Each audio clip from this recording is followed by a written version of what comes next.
What is up, you guys? We are finally getting back to this RX7 drift car project, and it has come a long ways. I had to take a little bit of a break. I have been doing my best to get by in life lately, and in the meantime, I have stockpiled a whole bunch of parts for the Mazda. So let's get into starting to put some of this stuff together. Gauges are fully installed into the face of the dash. I cannot wait to show you guys that. That was a huge chunk of the budget. $350 in gauges. That's the most I've ever spent. But they're absolutely killer, and I cannot wait to get the whole entire interior buttoned up. I do have to extend some wires and do some other stuff because I changed locations of switches and gauges.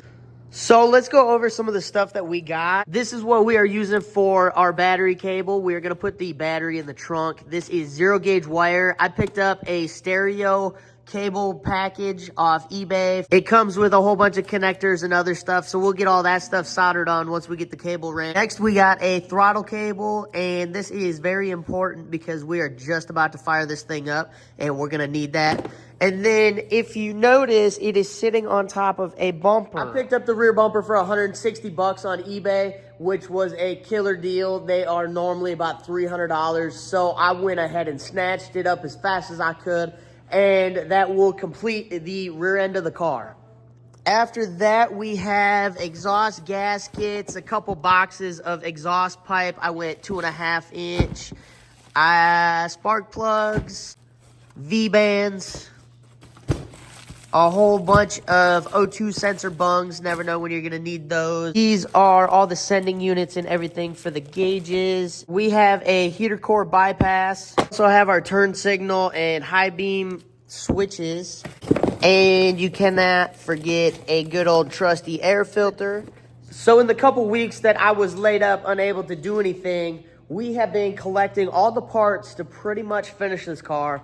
So I'm hoping in this video, I can get pretty much everything buttoned up. And in next video, we can do the final touches and fire this car up and see if it moves. And there is so many parts, I just don't even know where to start right now. But I'm going to get the bumper put on because I want to see what that looks like. Make sure it fits and it's not all messed up. And then I want to start on the exhaust. I have a pretty cool idea in mind. I'm not sure what it's going to sound like or if it's going to work out. I'm pretty sure I can make it work out, and it's got to sound better than a truck, you would think. That looks way better. And if you didn't know, this car has a molded on wide body kit. It is 30 millimeters per side. So I kind of wanted it to come back into a factory little bumper so you couldn't tell. And I think it looks really good versus a whole stinking body kit. First things first, we got to get a battery cable in here so we know where we can run our exhaust. And this cable kit was made for an amplifier and subwoofer system in your car. So these terminals will work, probably not this one, but these terminals do work. They are crimp terminals. I am going to switch them out for solder terminals since I am using it for battery cable, and then I will heat shrink all of this up real nice. I think I picked up these 0 gauge terminals. It was a pack of 6 or 8 of them for about $10 online. All right, I'm gonna do the best I can to block this light above me. I know it sucks for the camera, but we are going to take our torch and just heat these babies up. I'm gonna start with the power cable, and we just want to go until our solder starts melting. I have some solder chopped up. I hope it's enough. This is all I have. If it's not, I will have to go get more before I continue. But we are for sure doing the power wire right now. Then we're gonna take a wire and stick it in. Right, there was not enough solder in that one, so we will have to heat it up and do it again. And we are going to use up all of the solder on this one, and then I will run and grab some more and we can continue this project.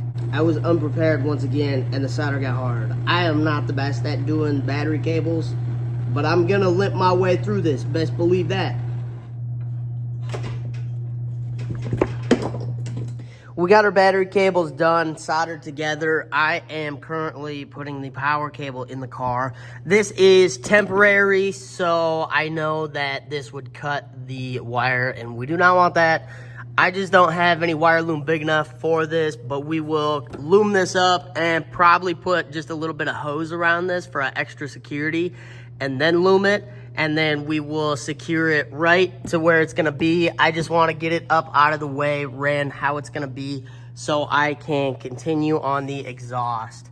Now looking at the exhaust, I probably could have done without one pie cut there, but it's a little too late for that, so we will make it accordingly, and hopefully we have enough clearance between all of this stuff. I will more than likely end up heat taping the power cable from this mounting point forward just for extra security. As far as our ground cable goes, I cleaned up the motor mount a little bit of paint, put the crown there, and it is going to go where the scratch marks are right above that hole. I will put a bolt in there for it to ground to. Now that we got those two things buttoned up, we can move on to our exhaust pipe. I got the V-bands, I got the pipe, and our main goal for right now is to get out from the top of the car. This side's gonna be a lot easier than this side, but we'll start here and bring it down along the floor, and then hopefully we can run it back.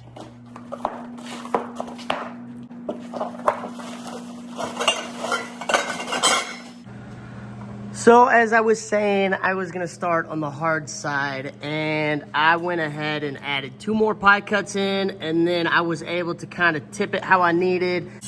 And there is plenty of room down here. My plan is to run it through here, sneak it right past here. I'll take more of this one off if I need to.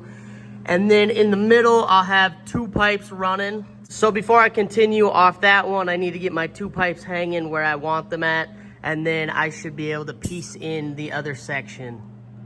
As far as the other side, like I've been saying, that one's the easy side. That side's got so much clearance, it's not even funny. This is actually working out really nice. I normally don't use the 45s in the kits that come just because I don't really have a use for them. I did on the G-body just to point them outside at the tires and because they were in the kit, but this is actually looking really nice. So I'm gonna go ahead and take it out, put a few more welds on it just to make sure that it's gonna stay in place and where I want it. Getting the midsection ready, I have my U-bend marked out. This is going to be a special custom exhaust for this car. So I have 2 U's marked out. I'm gonna slice them, put them together, make an X pipe. And if this one works out, we're gonna go ahead and do it on this one, and we will be running a twin X pipe. And then we will put the 2 together in a 24-inch length, and then that will be our midsection. So we are running a double X pipe. Oh boy, even the best make mistakes. Just kidding, I don't think I'm that good. But I should have left more in the center to open it up a little bit more, like so. So learn from my mistakes so you don't have to redo it all, and now I don't get to run a double X pipe. But on the next one, I will not cut in so deep so it sits it apart and it will actually flow. Dang it. All right, I am done playing around with this exhaust. I have it over here at my dad's shop on his steel table, magneted down and held up, and it is level and it is perfectly up and down with the world. So this X pipe should turn out a lot better. I'm going to take 1 inch out of it or just below. That is a 1x1 angle iron, and it is sitting on the lip. And that should work a lot better than whatever I used yesterday. I think it was like almost 1 3/4 or 1 3/8 or something like that. And it was just way too much material taken out of the pipe. All right, we're back underneath the Mazda, and we need to see if this is gonna fit where I think it's gonna fit. I also have to cut off that other one yet, but these pie cuts got a little extreme, and it wasn't exactly perfect, but it's all gonna flow good enough for me to bang on red line. So let's hold it up there, see if it's gonna fit. And with a little bit of luck, something just like this. I might even have to swap it around. I don't know what I'm gonna do yet, but it fits, and that's all that matters. And just like that, we have both sides connected from the headers. I call these the down pipes, and they come back into the double X pipe that we got manufactured, whipped up in here. Now, this is gonna take a second, but it is time to weld the flanges and every single connection on here. And then we gotta get the down pipes out of it to weld those up. And then from there, I will continue through the rear axle. But I'm not looking forward to all this welding. So let's get it done with for you guys.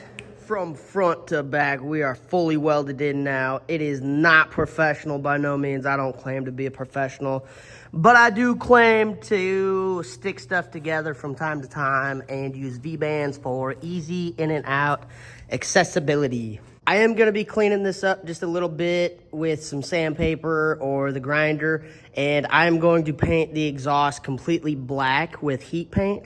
And we're gonna see how long it holds up. Hopefully for a while, because I think it's gonna look pretty nice. And from this view, you probably won't see it too many more times after this. But like I was saying, I'm probably gonna paint this black just so it kind of blends in with the bottom of the car. I gotta trim off some zip ties here or there, but that is pretty much a wrap for the bottom side once I get the tailpipes done. I am really impressed with how this turned out, actually. I need to thank my father for giving me a hand and holding things in place while we cut some stuff and tack some stuff up. And this kind of probably couldn't happen without him because I needed more hands. Well, you guys, that's where I'm gonna wrap up this video. It is completely in the car. There is no hangers on it currently, and I have to cut the end off so it's flush with the other side. That's what the tape's for. And then I'm gonna put the tailpipes on, get the O2 sensors put in right in here somewhere, and hopefully in the next video, we are firing this thing up. I know it kind of looks like it's a far stretch from now, but it's actually not. This stuff's gonna take like 30 minutes to button up on the engine side of it. I have brand new water pump gaskets. I got a water pump over here. I have to drill it and tap it for the steam port. But other than that, this thing is pretty much together. I do have to take a couple things apart and finish them up, redo them. But other than that, we are well within our budget. And it looks so much better with a rear bumper on it, even though it is white. My footprint still needs to be fixed, but we'll get to that at some point. Look how nice that thing looks. But I cannot wait. I will see you guys in episode 9. And then episode 10, we are driving this thing. For sure. We are driving this thing in episode 10. I cannot wait. I will see you guys there. Hit that subscribe button if you're liking the build so far. And we shall get this thing wrapped up sooner rather than later.